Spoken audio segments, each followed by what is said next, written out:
Welcome back, everybody, to the No Starving Artist podcast. We are here, and we're, say this every episode, but we're on a roll, and I'm going to keep saying it until the roll is broken. But we're going every Monday, 9 a.m. ish Mountain Standard Time. Because if I forget, then it's not 9 a.m., but it's on a Monday. And we're back here with today's episode. We've got a really exciting guest, as always. I don't know how we keep doing this, but it's new topics every single time, and this is a really fresh topic that we've touched on a little bit in the past in a couple of episodes, but nothing this in depth and nothing this guided. So I'm very, very excited for today's episode. As always, nsadance.com. Check out everything there is to know about No Starving Artists. But without further ado, let's jump into today's episode.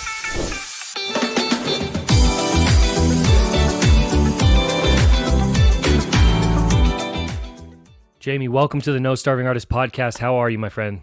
I'm excellent, Jason. Thank you for having me. Absolutely. Go ahead and give the people a little bit of a rundown of who you are and what you're into at the moment. Yeah, I mean, like so many of us in the dance world, I wear a lot of hats. I started as a competitive dancer, moved quickly into becoming a teacher, choreographer, then adjudicator, host. I own my own event. So, we wear a lot of hats in dance. And most recently, my most recent project is something that I'm very proud of and very excited by because it's getting a lot of traction. It's a verification platform called the International Competitive Dancer Registry, ICDR for short, bringing safety and structure to the Wild Wild West.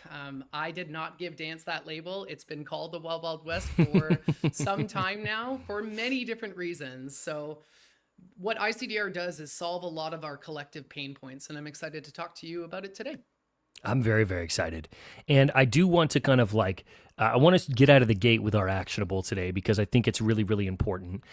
So if you're listening to this and you're like, dancer safety at competitions resonates with me, do me a favor, tell people what the website is so they can go get more information if they want to right now. And then you were mentioning that there's an actionable thing that they can do on the website as of today. What is that? Yeah. So Jason, in dance, we're very afraid of change for some reason. Yep. Even when the change is needed, when it's the right thing to do, what everyone can do right now is get more information because what we are doing, even you and I right now, is raising awareness around finally a solution that is coming to dance to solve our collective pain points. Mm-hmm. So competitivedancer.com is our website, and dancers, parents, studio owners, adjudicators, everyone can finally have a voice in changing dance, the entire industry for the better.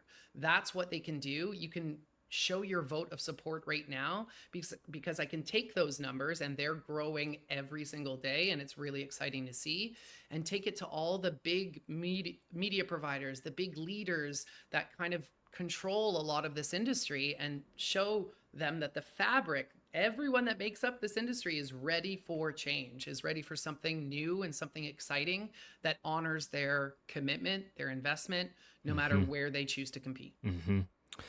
100%. I love the cause so much. And I want to start with really sort of what we're talking about here. So, for those that are lost maybe in this conversation or maybe are kind of like intrigued by what we're talking about here, because dancer safety, I don't think anyone is like against dancer safety at all, hopefully.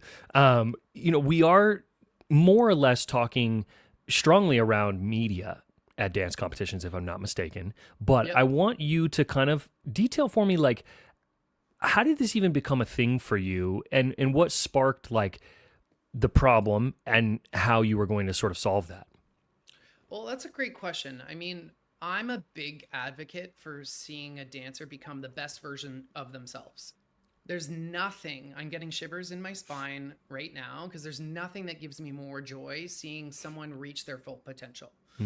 And unfortunately, the system that we all, put our trust in dance doesn't allow us to have like a legitimate source of truth for all of our accolades, our certifications, our awards, our participation in every single event. And I see everything that my sister does in sport. And to give you a little bit of context there, my sister is the president and the CEO of the Canada Games Council. a Oh, national, wow. Okay. yeah, a national sport organization that requires their competitors to be verified. Mm-hmm. What a novel thing, eh? Verifying competitor data, right?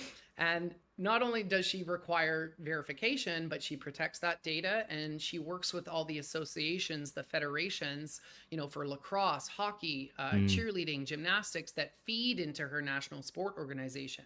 Yep. So her career, Jason, has always been more legitimate. Mm. There's always been more support for her Mm. than there is for me as a dancer and an artist. And I started to ask all these questions. Why are athletes over here in terms of support, safety, and structure, and dancers are over here? Mm.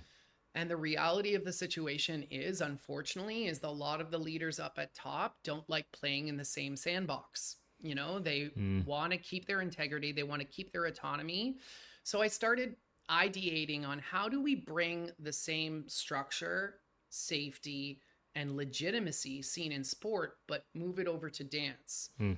And the way we do that is by each verifying who we are, what we contribute to the dance ecosystem, whether we're a studio owner, an event owner, a dancer, a parent, and we can, in that verification, unlock ID numbers. Again, not a new concept, right? But this is a new concept for dance. And until we verify who a dancer is, and most importantly, who their parent is, Mm. and that primary guardian can add secondary, tertiary guardians respecting split family households because it's 2025. Mm-hmm. I mean, the reality of the situation is our industry has exploded in popularity. Yep. And the systems that we rely on in terms of organization and the back end online have not matched that pace of growth. Mm-hmm. Right. So we can all get behind, safeguarding media because these dancers don't control what they're put in terms of these costumes. They're not Mm-hmm. wearing hockey gear. Mm-hmm. We don't need to say the obvious, but these videos and this imagery is very unguarded. It's very vulnerable online. I've talked to dancers and I've had innumerable conversations, Jason, with dancers that have had their media stolen, that have had bullying happen in their own studio through Snapchat. Mm. I mean, the list goes on. There's even some competitions that send Dropbox links of the entire studio's media that goes to the studio director, and Yeah. they're either expected to sift through that content and separate and put it into folders, Or send it out which to everybody. and they don't have time to do that. And Yeah. that's another whole other thing is we're trying to remove a lot of the work on the studio directors because their job is very, very tough. Yeah.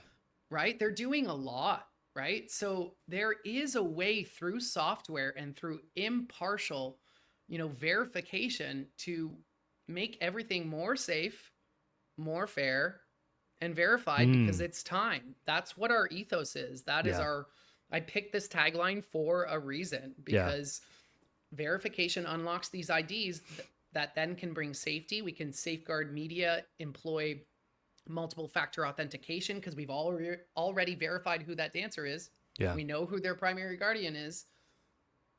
So that's the safety side of just the media. Then there's the whole fairness side of why we're not verifying competitor data, right? Like it's not really fair competition unless we know exactly who that dancer is, what their age is, and then we can say that we properly verified that. Yeah. Yeah.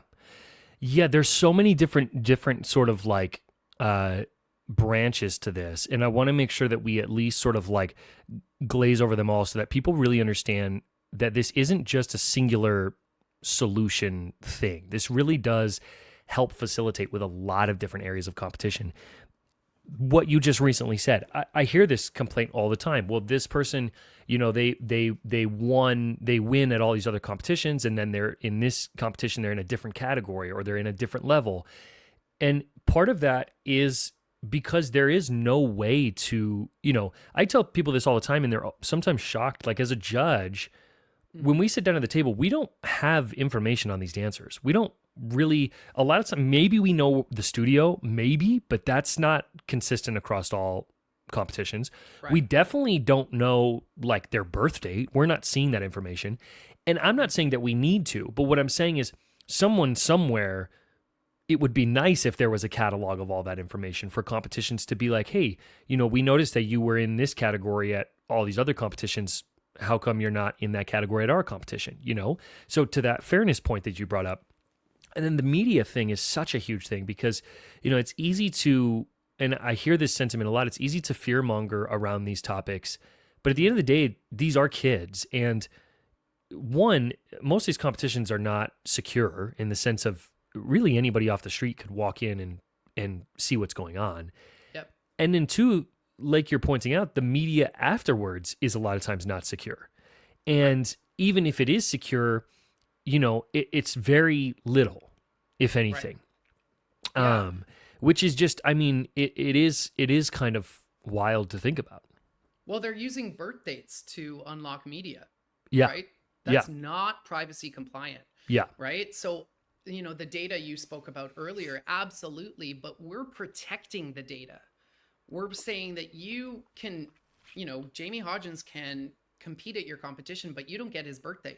Yeah. You don't need it. It's embedded in his ID number. Mm. And through software, that's how we find all those metrics, and I should make something very, very clear. We are an identity layer. We are software enhancing existing systems, right? It's really important because we talked about it earlier, change is not great in dance. Everyone's scared of it. So we really developed a program to enhance and strengthen the existing workflows, right? The media is not going to be hosted on ICDR. It's going to be hosted exactly where you get it, but we're strengthening the sign-on system with verified dancers and verified guardians using multiple factor authentication the same way you would log into your bank account. We have a third party verification provider that's their core business. That's all they do, right? So finally, even an event owner, will be able to confirm who they are using government issue photo ID. It doesn't take a photo of it, but it registers that on that ID is the same facial recognition person that's verifying who they are. And then they add their dependent, their dancers. It gets bucketed under the studio. It's a really seamless program that removes a lot of the workload for studio directors and gives dancers assurances that they're actually competing against a verified age. The stakes are high. Yeah. Right? Regardless if they're part-time, full-time, I don't care. If they're in 4 routines, 1 solo, they deserve to know that they're against someone that's been verified and that it's not someone that, might have been 12 last year and suddenly they're 12 again this year. Yeah. Yeah. Especially when money is involved too.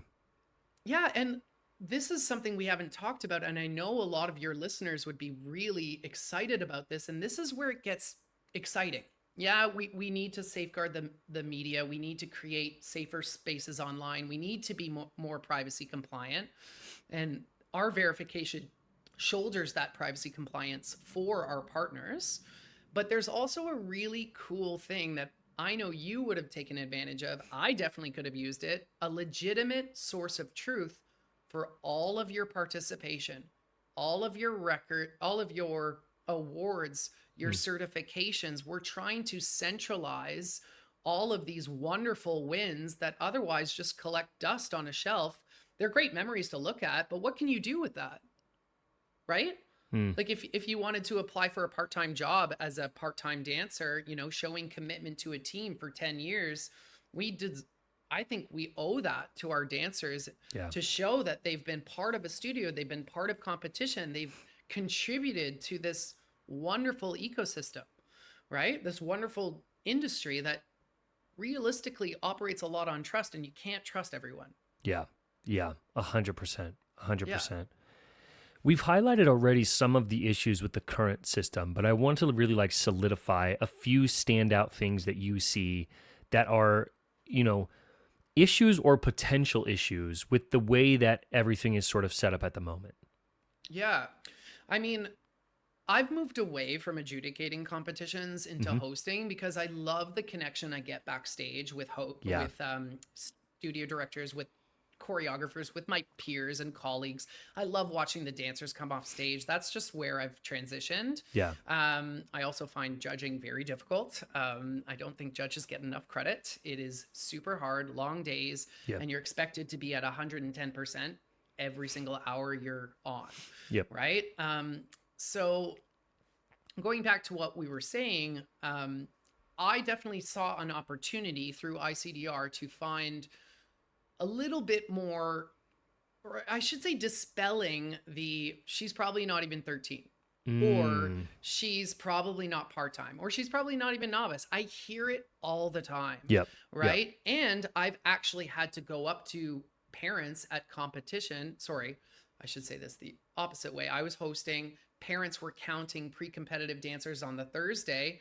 Then they count Friday, Saturday, Sunday, how many routines they're in. And all of a sudden the studio director is approached and said, well, your dancer's part-time and she's in 16 routines. Yeah. We have to move them up, which is very chaotic and unfair to do to a dancer backstage. They didn't control their registration. Yeah. Why aren't we doing this pre-show? And why is the software allowing that dancer, when clearly the metrics of that competition say you're not allowed as a part-time dancer to be in more than 10 routines, and they were in 16? Yeah. With an ID number, you can pull reports as a studio, as an event owner. We'll have that embedded history in their ID number. They don't get all that proprietary information, but it's all done through software the same way it's done in sport. Yeah. Yeah. Right. And it's such a great tool because, and you kind of touched on this, like sometimes a lot of these competitions and events run on almost like an honor system of sorts, where it's like, here's the rules. We're trusting that everybody's following the rules. Absolutely. Because, it's not that the rules aren't important, but until you've actually been on the back end of one of these events and realize how many moving parts there actually is, it is tricky sometimes to be monitoring all of the things. And so to have a third-party system that they can turn to and go, no, look, everything checks out, right? Because, people will always speculate on that type of stuff. And sometimes they're right and sometimes they're wrong, but the speculation will always be there. But at this point, when that speculation gets brought up, competitions have to go through the task list of figuring it out. And it's a lot of legwork sometimes. Whereas what you're proposing is an opportunity for competitions to be able to, pull up a simple report and go, oh yeah, you're right. This person, should not be there. Or like you mentioned, be able to catch it before the event even starts, which is such an ideal situation as well. Exactly. And, there was a day when studio directors would bring or ask their parents to bring birth certificates, in case their dancers were asked. We're not saying bring your birth certificate to a competition. We're saying let's do a pre-show verification. Yep. The parents will have to use government issued photo ID. And as I said, through facial recognition, we don't take a photo of that ID, but we monitor that it is that person in real time verifying. We are not asking or requiring a dancer to use government issued photo ID because we think that might be a little bit too uncomfortable for a parent. Yeah. That option is there for them. But they would just add manually their dancer, and it's confirmed by the studio director as well. Yeah. And if we go back, Jason, to, the first call to action that we talked about being everybody can, have a vote in this change if they believe in what we're doing. You can get more info at competitivedancer.com. But once, we have more people in the ecosystem, it's going to be very exciting once they see their records start to populate. Right? Yeah. Once they start to see after an event weekend, all an event owner needs to do is press a button. And because we have those ID numbers, those awards automatically populate to a private record. This is not a hockey, stat or a gymnastics profile that's public. This is private, only accessed by the dancer and the studio director and the parent, right? So they control, and it's really the parent. I think I lost my train of thought. And this is what happens, Jason. I go down the rabbit hole. You're totally fine. Because this could be so many things, but we just have to start with a simple verification step. Yeah.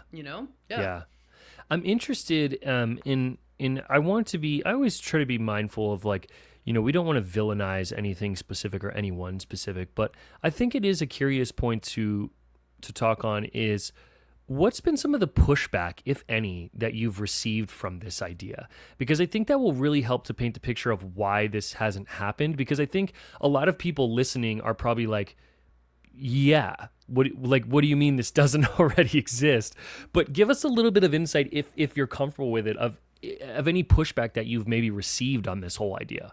No, that's a really great question. And, I guess I want to start answering that by asking a question, Yeah. and maybe the audience would, get their gears spinning a little bit is, why is dance one of the last major youth activity to have a governing body, right?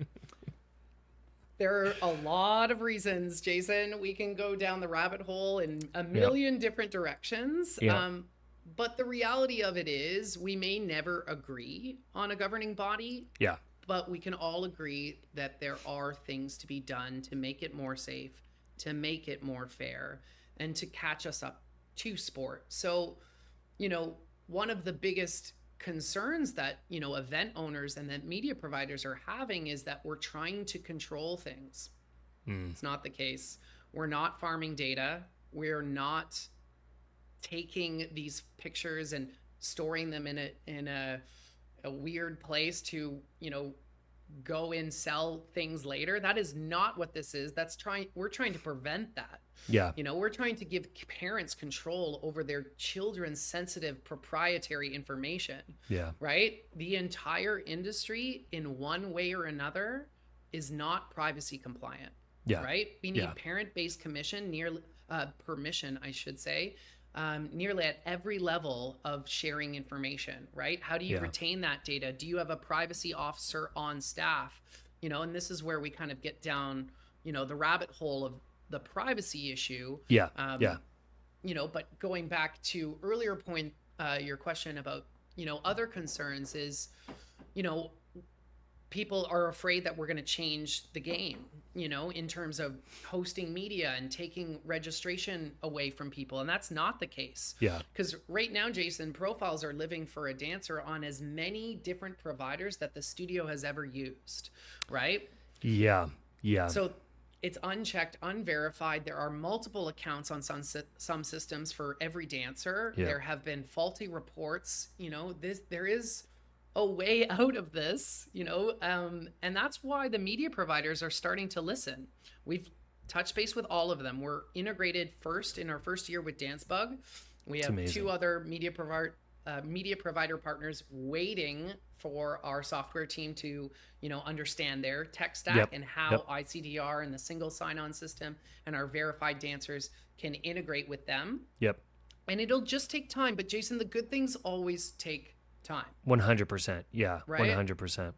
And this conversation, I know a lot of the US are just hearing about ICDR. Yes. But my networks are in Canada, right? So people are trusting what ICDR is based on the builds of trust that I've had in my career. Yeah. Right? Yeah. As well as I do that in dance, you kind of need to know someone. No one's going to take a chance on a new concept just by virtue of what it is. Yeah.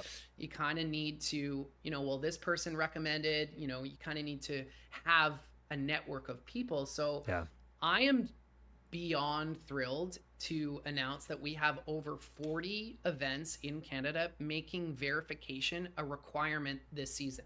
That's amazing. Congratulations. Thank you. It's huge. It's taken a lot of time and, we're really proud of it. And it's sort of like a snowball effect. Once people start seeing the value of their legitimate record of having centralized resources all found in one place. Yeah. Because as well as I do, it's very fragmented, Jason, this industry. Yep. Everyone has a lot of ideas, but they're all scattered, all over the place. And it's hard to navigate, right? So we're trying to centralize not just resources, but support, information. And I just think it's time for dance to have something like this. Yeah, 100%. And I think to your point of clarity that if you are listening to this and you're in the States, a good comparison to this for a lot of places would be the student IDs that your kids have for their schools. It's almost a very similar concept where all of their data is tracked, all of their grades are tracked. You can log in and see everything. That's really what you're proposing here. And, you do bring up, I've had this conversation time and time again with people on the fact that it is crazy to me. It's absolutely mind-bending to me that an industry that's so large, that primarily deals with minors, has zero regulation. Zero regulation. There is not even an ounce of, and people think I'm crazy when I say this. Like, you're not. Anyone can open a studio. Anyone can teach dance. Anyone can do anything. And I'm not proposing that we need this massive, overbearing body to manage everything. I understand that that's people's fear, but these are kids, and from my perspective, which is really the only one that I can fully speak on, I started teaching way too young. I probably should not have been teaching. I didn't know what I was doing. I didn't know how to handle groups of children, and I made a lot of mistakes because there was no one or nothing to say, hey, you're doing this wrong. This is a better way to do it. And so, yeah, it's I don't know. It's really crazy to me that people are not more active and more passionate about the idea of some sort of regulation, because it's just kind of crazy. No, you're spot on. I mean, I'm really excited to release a video where I had everyone from Jerome Bob, who owns a very reputable competition in Canada, a legacy competition called Fever Dance Champions. We had, everyone knows Alex Wong, Tara Jean Popowich, Rebecca Brettingham Felice, who created Dance Safe Ontario, one of the founders of that. I mean, we had adjudicators, parents, dancers, choreographers, administrators, event owners, all talking openly the way you do, Jason, the way you have the tough talk and talk openly about, problems, because you have to identify the problem and talk about it to find a solution. And there's been so much of this chatter, on this isn't fair and that's not safe and why are we doing this? But there's not really a tangible solution until now, you know? Yeah. And we're really proud of that, because we would never go to an event and tell them what to do. Yeah. Because they would politely tell me to take a hike, or maybe not so politely. I don't know. Yeah. And if I tell a studio that's been in business for 35 years what to do, they're not going to listen to me either. Yep. And that's not what we're doing. We're building an opportunity to legitimize everybody. Yeah. Right? It's structure without governance. I could not be more proud of it. And even seeing my sisters rise up the ladder in sport, always asking these questions. I know that dancers are going to be excited by this, there's so much we can talk about, that there's concerns on the studio side about choreography and choreographers, opening up their art to be stolen on live streams. Well, if we know who a dancer is, we know who their ID number is. We know their ID number. We know their parent, who has multiple factor authentication. We can suddenly restrict live streams to only verified guardians. Yeah. If mom can't be there, she can still watch at home. Yeah. That was a big concern that came up at the Association of Dance Competitions and Conventions. Oh, I just lost my light. Oh, you're fine. Hopefully you it's still okay. Yeah, thanks. Just in a little shadow, but we'll deal with it. I was at the Association of Dance Competitions and Conventions, and that was brought up by amazing competitions that, that I didn't think about that, live stream and how important that is. And we wouldn't tell you to restrict it, but we can offer you the opportunity to restrict it to only verified guardians if we verify. Yeah. Yeah. Right? It's the first step. Yeah, because the live streams are not like, any dance parent that's listening that's ever tuned into one, they're not protected at all. No. I don't know that I've ever come across a live stream that was safeguarded in any type of way. Right. Typically it's just, if you get on during the competition, that's that. Well, we could even restrict backstage access, if we know the verified guardians, then we can suddenly do that, We can't do anything until we verify and protect ourselves online. I mean, Yeah, Jason, 100%. this is not a lie. This is not about dance, but I had my identity stolen last year and I couldn't sell my condo. Jeez. Right? So this privacy concern is very topical. It's Yeah. very important to parents. Yeah. And they are asking for this, and the registration providers, the event owners are finally listening. Yeah. Yeah. Which is amazing. Because it should be there 100%. Absolutely. Yeah. Because it is a huge component. And I think it's easy for parents to not think about it. I think it's easy, especially because, like you said, there are so many things in dance that are just, that's what it is. That's what it's been. That's what it is. And a lot of times it doesn't get questioned because that's the way it is. But, just because something is the way it is doesn't mean that we can't question it sometimes. Absolutely. And there's some things that we, don't want to change and we will never change, right? I love that a competition can, through us be privacy compliant, but also reserve their autonomy, right? They're participating, or they're allowing their dancers to participate in a program, ICDR, that gives them a universal ID number that isn't restricted by any media providers or competitions or division. That is the magic. That is the collaboration that we can feel it. Jason, you can feel it too, right? Like, it's happening. People are much more prone to be working together because there are power in numbers. And I want to, paint a picture for you.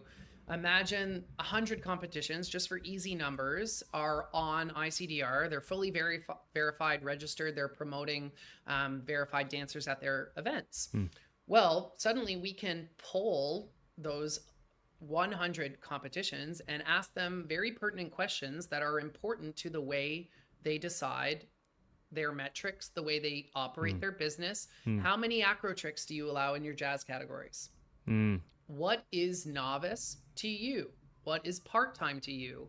What is a novice, history in Canada? Novice means something very different in Canada than it does in the US, but there's the inconsistency, right? Like this, we won't make the decision for anyone, but we can empower them with knowledge and saying, well, 80% say one trick in a jazz category, one acro trick, you're over here and allow 3. Maybe they can make an informed decision of how they want to proceed with that knowledge. And then you, myself, Clara Eaton, who's been on your podcast, Menina, all the people that have guested for you might not have to set version A, B, and C of a solo. Yeah. It's an interesting topic. I'm actually curious what your personal opinion is, aside from, not speaking for ICDR, but just as an individual. What are your thoughts on, what would be the word, like organized or consistent categories? What's your thoughts on just overall consistency from competition to competition? Do you think it's beneficial, or do you think, because as of right now, to clarify for anybody listening that maybe your studio only goes to one set of competitions, every competition is different in some way or another. Whether it's the scoring, whether it's the breakdown of the score sheet, whether it's the verbiage of that breakdown, whether it's the levels, they're all different. Yep. Do you think uniformity is beneficial in that space? I think that's a great question. I'm on the side of really empowering competitions to make their own decisions, but also participate in dance as a whole and be collaborative and allow dancers to really start generating these, digital records, these IMDb style, listed of accomplishments that only expands their family's investment and 100%.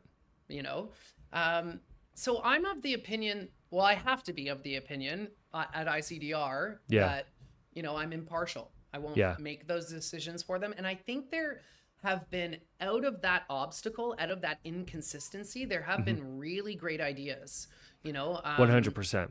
Yeah, like I think one judge specifically at a competition I can think about is that technical judge. There are requirements that you hit a double at a certain level, double pirouette, or that you hit, a grand jeté in your jazz, or, top rock in your hip hop, which is really great. I love that. And I love that they get to shine in that and be that version of dance, because there's enough business for everyone. There's enough competitions 100%. that offer exactly what you're looking for, and, 1 year you might just want to try something else, but your record should follow you. Like, let's even talk about dancers that might move cities or that might move countries. We called it international, Jason, for a reason, because we're going to bring this to the international dance community. We're going to even go one step further and start centralizing teacher certifications, accolades, but we just have to prove our concept first. Right? We have to amass our base, and that's where your audience comes in. If any of this is resonating, the easiest way to show your support right now is go to competitivedancer.com to show that vote of confidence that I can translate into, working with all of the different providers and all of the competitions. Yeah. I love that little sort of adjacent market, because I think that's I think you've touched on this a couple times too, which I think maybe something that people aren't realizing here is there is a core issue with dance at the moment when we look at it. And I go back and forth if I'm a fan or not of like dance to sport comparison, but I think there are similarities that are worth comparing. And I think the one thing that dance lacks is that organizational component, because an athlete in another sport, if they go to a college or they go to a specific team, that team can pull their record and be able to see what they've done, where they've done it, all of the above.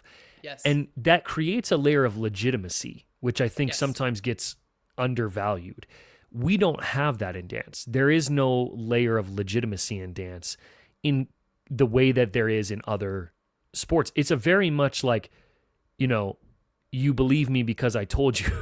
At the end of the day, I mean, I could put anything on my resume and as a dancer, totally and I'm not advocating that people should do that, obviously, but they have. You could put anything you wanted. Could somebody potentially do the legwork to figure out if it's true or not? Sure, but sometimes that's kind of tricky. If I said I danced for Britney Spears in 2003, how are you going to fact check me? Absolutely. It's like, so there is not really a layer of legitimacy to dance like there is with other sports. And if there was, that begins to open the door for other things that dancers could get that athletes get, which I think is something that's really undervalued, because I've had parents come to me before and they're like, they're new to dance and their kid wants to get into dance. And they're like, well, what is like the, we're excited about this. What's the college play? And I'm like, well, there are some scholarships, but you don't really do it for that. You can't, there isn't really, it's not like soccer. And they're like, what do you mean? And I'm like, well, it's just, it doesn't work like that. So I think that's what people need to understand about this too, is that, even if that's not something you guys ever venture to, this is something that opens the door to a much larger space. Yeah. I mean, you're spot on.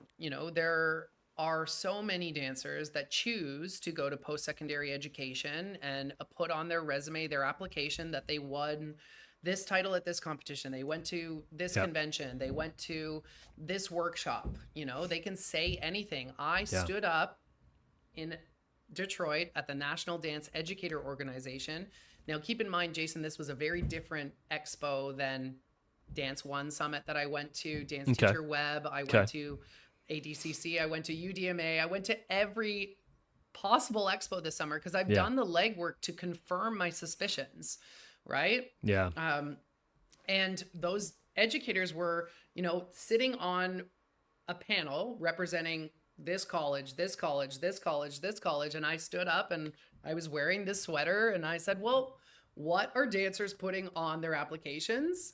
And are you checking that it's true? Yeah. And literally 80% of them just went, well, Well, they put they won this competition and that they went here, and then Yeah. I said, "Well, do you check it?" And only one of them said, "Yeah, we call." And I said, "Do you?" Yeah. Yeah. Because they're Yeah. not going to answer. No. They don't And even have even phone so, numbers. some of these competitions are so unorganized that if you called them and asked them, they'd be like, I don't know. I have no idea. We don't Yeah, have a way to look. and they're going to pull back into their record. They have to Yep. log in, Yep. there's no money on the table for them to do that, right? Mm-hmm. Like, so this Mm-hmm. is, I was a casting director. I've worked, in a lot of different areas, and all the time dancers come to me last minute and they're like, I have to make a resume. Yeah. I have to, show what I've done. How do I do it? And I'm like, well, you just write, I don't know, open Canva, like it's actually quite funny, like when you really It's think true. about it. It's true. Yeah. It's true. But if they Yeah. had a place where they can log in, I mean, essentially, this is like a rough draft resume that you're creating for yourself as a dancer. As you go through these competitions using your unique ID, you can just go back in and go, oh, here's some pertinent things that I want to pull from. And again, I think that big ticket thing is that it begins to open the door for legitimacy in what we do, which benefits everyone. It benefits so many people. You're absolutely right. And, going back to your earlier question about what's some of the pushback, what are people saying that, have kind of put up walls, is a lot of them say, well, a lot of dancers don't go to college, so it's not really important to them. And I'm like, well, the stakes are really high. They put a lot of energy into their season. They at least deserve that assurance level that they're competing against the right age, the right level. Yeah. And don't decide for them. Like, why are you making that decision for them? Yeah. Right? Like, as well as I do, like, seeing a list of accomplishments is reinforcing, right? Yeah, Like 100%. I would have logged on just to see what I've done, Yep. like Yep. I bet you can't remember all your awards, every convention you went to or workshop, and all these accolades that, you can customize. We're building a resume generator, Jason. So it's not just, this is my list of things. It's amazing. What do you want to put on your resume? Yeah. You control. That's the transparency that we're bringing to the industry. But when I use that word, some events are a little scared of that word. Yeah. Yeah. I talked to another provider that has a feature in their system that if a studio director changes the birth date, they get a notification. Birth date's changed. Why did the year change? Yeah. And some studio directors have asked those providers to turn that feature off. Why? Transparency is the no-go. You know what's funny about this? You brought up, before the episode started, you mentioned that I, have a habit of talking about things that people usually don't like to talk about. I have had multiple messages. I've had phone calls from people, from prominent industry professionals who I'm not even that close with. I've had people call me and say, hey, this thing that you were talking about, you can't talk about that. And younger me would have been like, I'm so sorry. Like, I got you. But I'm at a point now where I'm like, why is this? It's a behind the door conversation because you just decided that.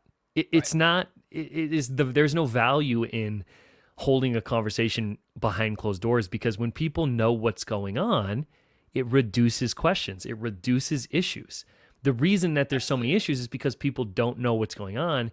And then when they seek answers, they're met with a runaround, and it's like, this is suspicious. So it's funny that that's something that pops up because it does, I always qualify, is age issue a massive issue at competition? I personally don't think so. I think it's a small portion of the issues at competition. You're right. But it does happen. It does happen. There are studios that do it. There are parents that do it. It does happen. Yep. But as sort of the other end of the table, it's hard to fault them when there's no system to safeguard it. Right. Like you said at the beginning, the wild, wild west. It's hard to get super upset when there is no sort of guard in place to fix the problem. And there hasn't been an active, presence to fix that problem until now, which is fantastic.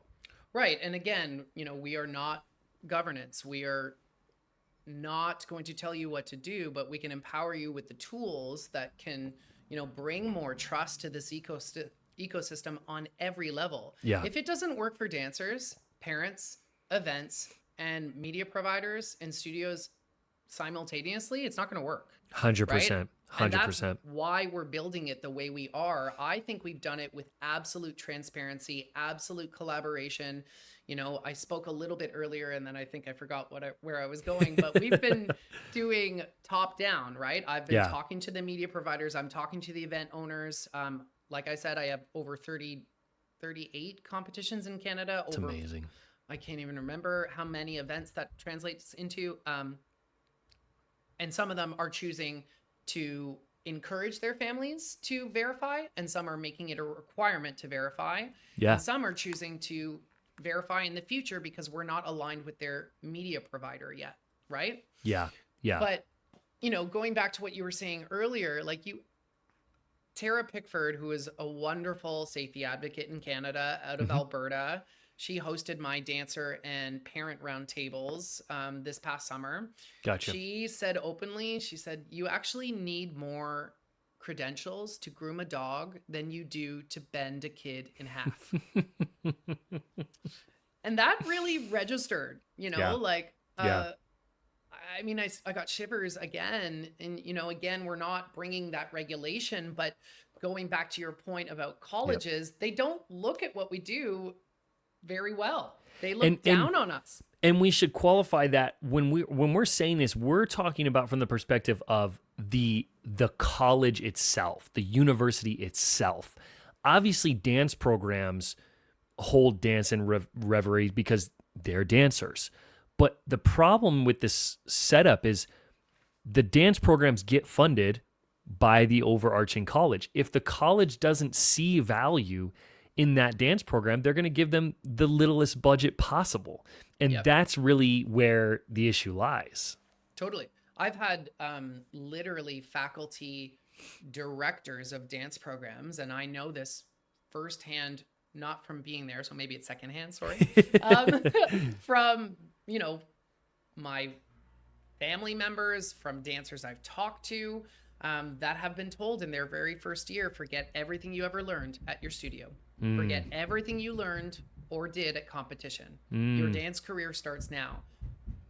My opinion, the reason that they say something like that is because of the wild, wild west, the no structure, 100%, no transparency. If we take the first step and verify who we are, take our place in this competitive ecosystem, and what we contribute and what we get back, then suddenly we're going to be taking the first step towards more structure. We're going to get more respect. It's respect, Jason. Yep. You deserve respect. I deserve respect. And to your, to applaud you as well, doing things like this inspires other people to create things as well. Seeing someone like yourself be successful with this and follow through on it. Someone right now listening to this may go, you know what? I have an idea that could help with one of the topics we've brought up that ICDR doesn't cover. And it may inspire them to create something. That's what this conversation is about. It's about the future and the growth of dance. Not necessarily, I think a lot of times, I've noticed this with studios particularly, is we tend to be very short term with dance. We think about right now. We rarely ever think about the future. And, that inherently causes problems, because if you're only focused on right now, then you're blinded from potential choices that could help everyone in the long term. Absolutely. I am 42 years old. I am tired of inheriting the division that came before me.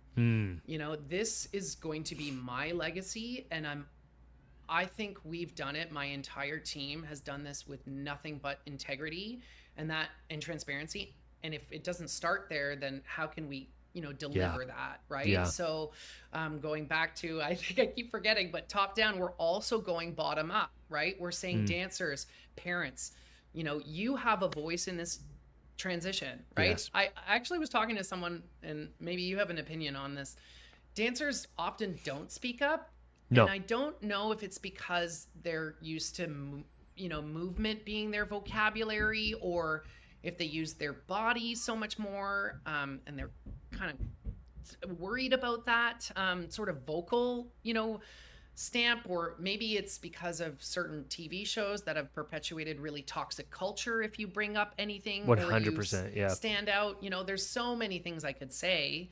But regardless, I just think we owe dancers and their parents more control over their own private information and media. Like, if we laser focus on that, and the high stakes are just as high for a dancer who trains probably way more than a football player every week, right? 100%. Yeah. I mean, Jason, even some of the parents have to do safe sport modules in hockey because they can't bully other parents. Like, it's, they're even extending further to the parent and making them do these kind of things. We're not going to do that. But, there is a lot of greatness out there, like mindful dancers. We're centralizing that resource on a dancer dashboard. The ICDR number will also be able to, unlock Inside Dance Magazine. There's going to be some really fun things that we can deliver on a dance dashboard that is not so laser focused on, we got to safeguard your media because it is a real problem, predators and the dark web. We just, similar to a lot of the topics that you bring up, we just don't talk about it. 100%. Yeah. But we're actually presenting solutions. Yeah. And that was what was very different. And I'm speaking from Canada, but there have been many attempts to align competitions to find more clarity, more cohesion, and they all just sort of fall apart. Yep. Right? Yep. Same here. They're too burnt out, It's hard to sit on boards, and manage your own event and your own life. Again, we are not governance. We are just providing a service similar to, the people that did your backyard. Yep. And the service that we bring to the table is safety, fairness, and the key word is legitimacy. Yeah. Right? Legitimacy. It's just time that we move past, the award being read aloud once in the ballroom in which it was won, and then that's it. That's it. It is mind-boggling to me, and that's where a lot of this ideation came from. The things that you and I have been seeing for 20 years have talked about openly much more recently, because we're stepping into what I like to call our power, and we're not scared anymore. I mean, Jason, I wish I could talk to myself when I was a professional dancer and I was put in really precarious, disadvantaged scenarios, and I didn't speak up. Like, I made less than $4 an hour dancing for Ariana Grande. I was taken advantage of, and of course I just wanted the laurel. I just wanted to work 100%. For her. But principally I would never do that again, because it only perpetuates the cycle. Right? But again, it sort of helped me get ahead. So, I don't know why I'm bringing that up, but I think it's a great point to bring up. Yeah. 100%. 100%. Tell everyone. Go ahead. No, I actually want to bring up something that you said that really resonated with me, because Jason, I started dancing at 16. And within 6 months of taking my first class, I was teaching. Yeah. I should not have been teaching. When I started adjudicating, I should not have been adjudicating. Yep. I faked it till I made it. I lead with kindness, and I know how to build a dancer up versus tear them down. And I've never had a complaint, and I've adjudicated more than 50,000 routines. There was a season where I did 12 competitions, 4-day competitions back to back. I don't know how I did it. But it's just, there's just a way out of this, right? There's a way that we can all work together, and even things are popping up like the Dance Educator Collective. I went to that Nashville event and I loved it. There was such a refreshing feeling on the floor where people were really engaging and talking to each other, and that, coalition of event owners that often are in opposition to each other are working together to empower the industry. I love that. Yeah. But Yeah. then you have Dance Teacher Web over here, you have a Regold over here, Yep. and then you have Dance One over here, and it's, everyone has their own, flavor, and definitely go to where you belong. But I think there's an ID number that deserves, to support the dancer and is unrestricted by, their, I guess, desire to stay apart. Yeah. Right. 100%. Yeah. 100%. Mm-hmm. Tell everybody one last time where they can go to find out more information, to pledge their support, and then also if they have questions for you, is there a way to contact you or the organization? Give us a little bit of info on that. Absolutely. So everyone that's part of dance can go and vote on competitivedancer.com. It's very, very easy. It would take you less than 10 seconds to vote. And then the second page is, what you subscribe to. Are you a parent? Are you a graduated dancer? Are you a dancer? Are you a teacher? All of that is sort of bucketed in the second way. So that's how you can get involved now. But if there are any event owners, if there are any studio owners listening right now, jamie@competitivedancer.com. That's my email. I am an open book. I would love to talk to you because every single conversation brings me a new insight that I might not have thought about, right? There are features being built, but we're not writing anything in stone. And this platform will evolve based on the partners and feedback that we're getting. And that's part of the coolness of this too, right? Yeah. Even the dancers will be part of the ground floor of this, finally a system that really honors them no matter where they compete, and we're going to be open, Jason, bottom up, we're giving them a voice in this transition that they can actually verify on their own with their parent at home in advance of the studio, but they can't do anything with that safeguard ID until the studio director agrees. So we're respecting the dynamics, but also giving dancers an overdue voice in controlling their own journey. What a novel idea. Yeah. I love it. Mm-hmm. I love it so much, Jamie. Thank you so much for your time today, and for just giving some more information and context to who you are and what you do. And I can't wait to see where everything grows from here. Yeah, and I think, Jason, our follow-up podcast, part 2 of this is going to be very exciting, right? 100%. Able to deliver the success of this competition, this event, this dancer, use their resume. This is not the tone. I'm glad you and I connected now versus a year ago, because the tone would have been very different. The train has left the station. Anyone is welcome to jump on board, support, and help. Event owners, advisors, people in high positions. I am not the authority on dance, but I'm someone that is bringing safety, transparency, and all of that good stuff that we talked about to the table. And it's time. I love it. Thank you so much, Jamie. Thank you, Jason.